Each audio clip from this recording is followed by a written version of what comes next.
In this video, we will discuss land capability classification. So, what is land capability? It is inherent capacity of land to be productive under sustained use and specific management methods without deteriorating its quality over a long period of time.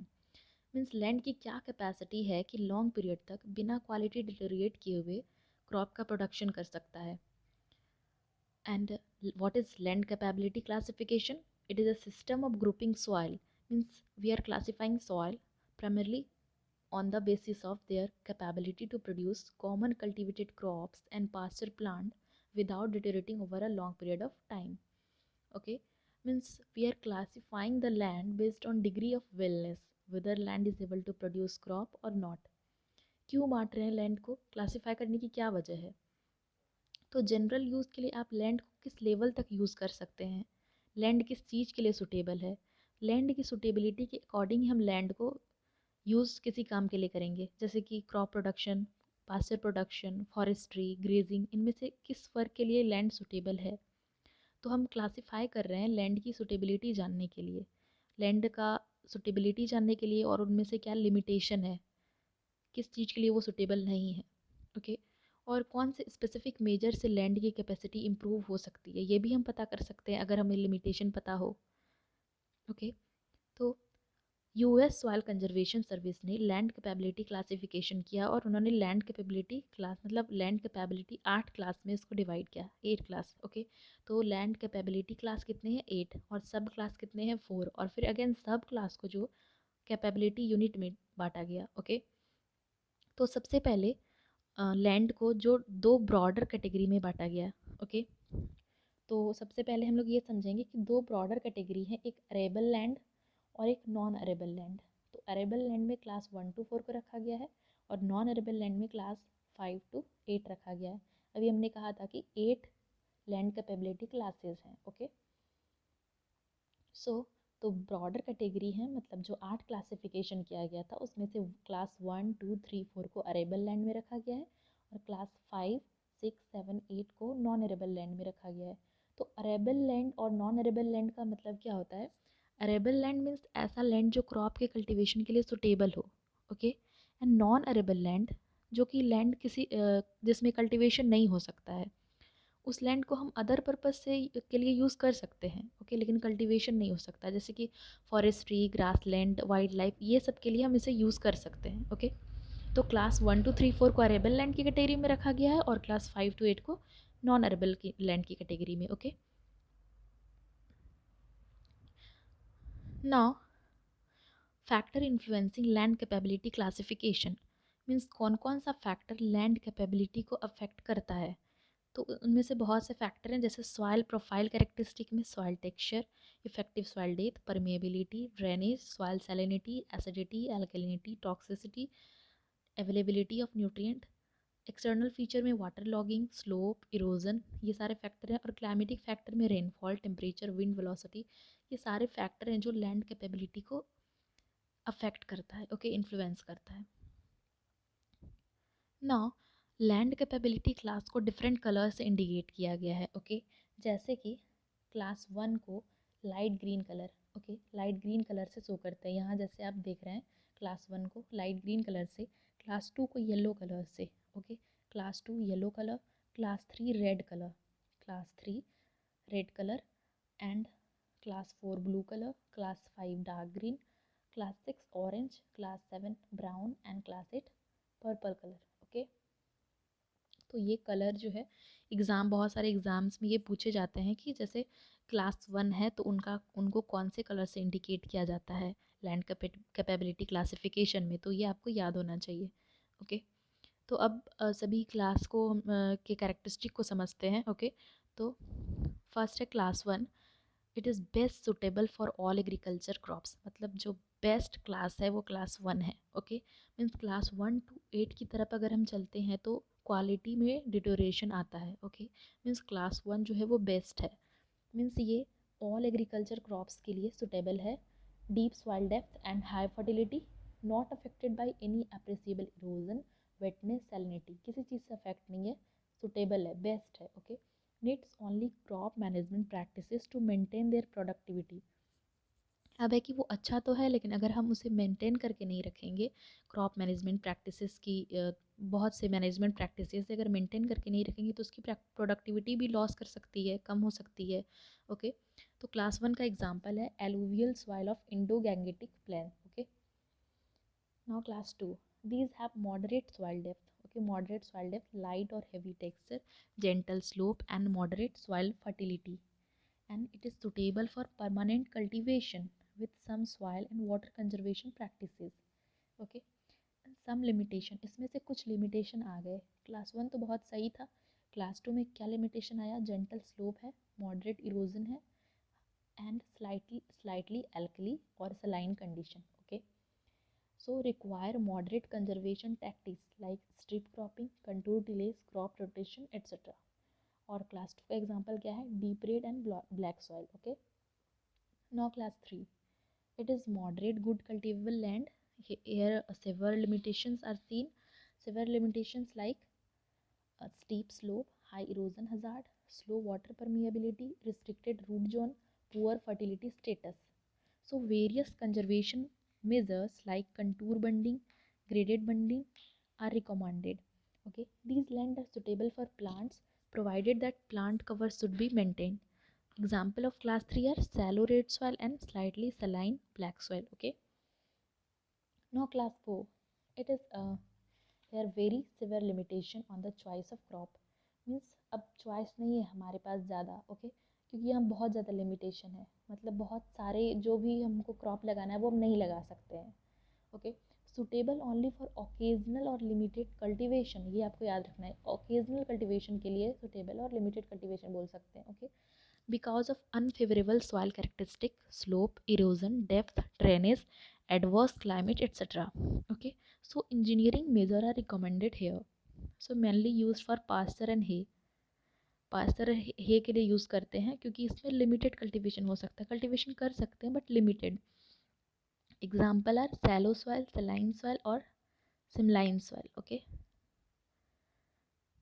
Next class 5, it is not suitable for arable farming. तो मैंने अभी कहा था कि class 1 to 4, okay, class 1 to 4 को जो है arable land में बांटा गया था। ओके, और क्लास 5 to 8 जो था वो नॉन अरेबल था। तो क्लास 5 इसलिए यहाँ पे लिखा गया कि not suitable for arable farming, यहाँ पे कल्टीवेशन सुटेबल नहीं है। ठीक है, कल्टीवेशन नहीं कर सकते इस लैंड में, but suitable for grazing. Okay, so grazing यहाँ पे हो सकता है। स्टोनी और rocky soil pond area where drainage is not possible, drainage का प्रॉब्लम है यहाँ पे, so mainly use for grazing and forestry. इसका एग्जाम्पल है arid and rocky soil. Next class 6, these land are suitable for horticultural crops जैसे कि mango, coffee, guava, cashew nut. Grazing should be regulated to preserve the plant cover. Means अगर grazing हम कर रहे हैं, मतलब ग्रेजिंग अगर यहाँ इस लैंड में हो रहा है तो क्या है कि ग्रेजिंग को जो है रेगुलेटेड अमाउंट में होना है। ठीक है, next class 7, these land have severe limitation to use for grazing और forestry। मीन्स ग्रेजिंग और फॉरेस्ट्री भी यहाँ पे अच्छे से नहीं हो पा रहा है। ठीक है, मीन्स होगा होगा लेकिन बहुत कम, लिमिटेड अमाउंट में बोल सकते हैं। Generally land are droughty and swampy, having very steep slope, rough, stony और very severely eroded, infested with gullies. Okay, suitable for woodland and wildlife. Okay, next class 8 जो है सबसे लास्ट, वो तो मतलब सबसे कह सकते हैं कि सबसे ख़राब लैंड क्लासिफिकेशन अगर बोलें, उसमें मेरे पास बहुत कम चॉइस है, कल्टीवेशन कर नहीं सकते हैं, ग्रेजिंग हो नहीं सकता है। Okay, so land are very rough, not suitable for woodland और ग्रेजिंग। ग्रेजिंग भी नहीं हो सकता है, वुडलैंड भी नहीं हो सकता है, मतलब फॉरेस्ट्री के लिए भी यूज़ नहीं कर सकते हैं। Suitable for aesthetic purpose. Okay, aesthetic purpose के लिए सही है, वाटर सेट प्रोटेक्शन के लिए सही है, जैसे sandy beaches, river washes. Okay, now you can see here that अब देखिए जैसे क्लास 1 to क्लास 8 को यहाँ पे दिखाया गया है। ओके, क्लास 1 से क्लास 8 यहाँ पे है, और यहाँ पे है कि किस चीज़ के लिए सुटेबल है ये लैंड, वाइल्ड लाइफ, फॉरेस्ट्री और ग्रेजिंग। ग्रेजिंग में ये सब है, लिमिटेड अमाउंट में ग्रेजिंग हो सकता है या मॉडरेट हो सकता है या इंटेंस हो सकता है। ओके, और कल्टीवेशन, कल्टीवेशन में लिमिटेड हो सकता है, मॉडरेट हो सकता है, इंटेंस हो सकता है, वेरी इंटेंस हो सकता है। ओके,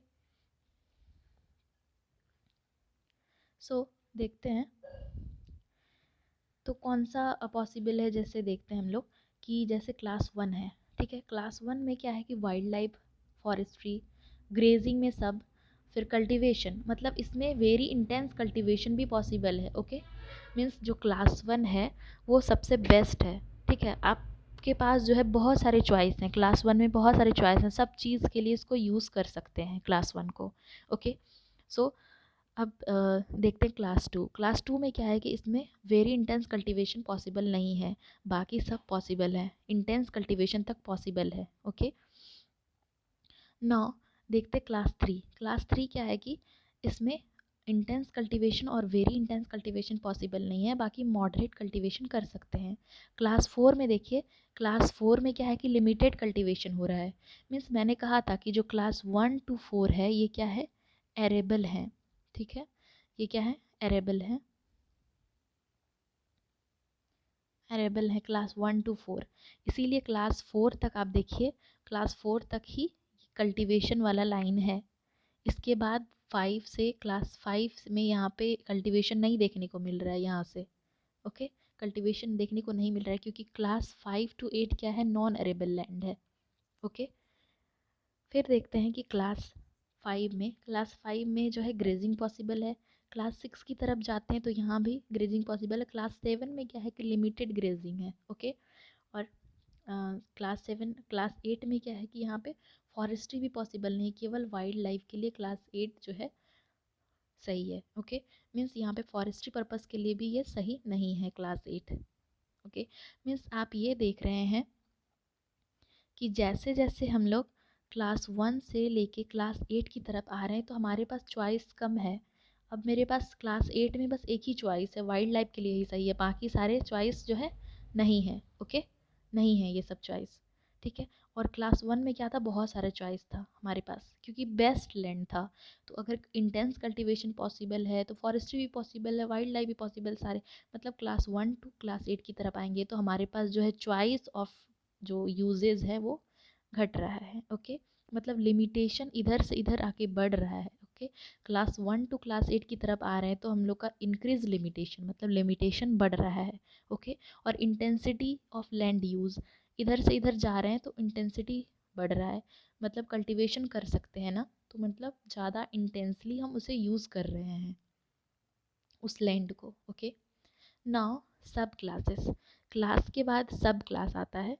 ओके, तो क्लास को हम लोगों ने कैसे डिनोट किया था, रोमन लेटर से किया था। ओके, रोमन नंबर से किया था क्लास को।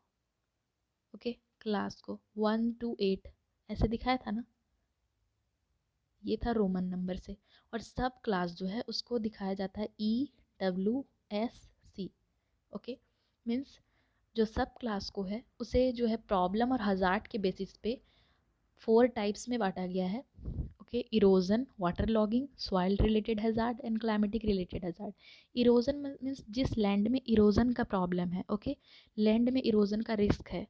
और डब्ल्यू मीन्स वाटर लॉगिंग, मतलब उस लैंड में ड्रेनेज का प्रॉब्लम है, वेटनेस का प्रॉब्लम है, ओवरफ्लो का प्रॉब्लम है। Okay, S, soil related hazard means वहाँ रूटिंग जोन लिमिटेशन है।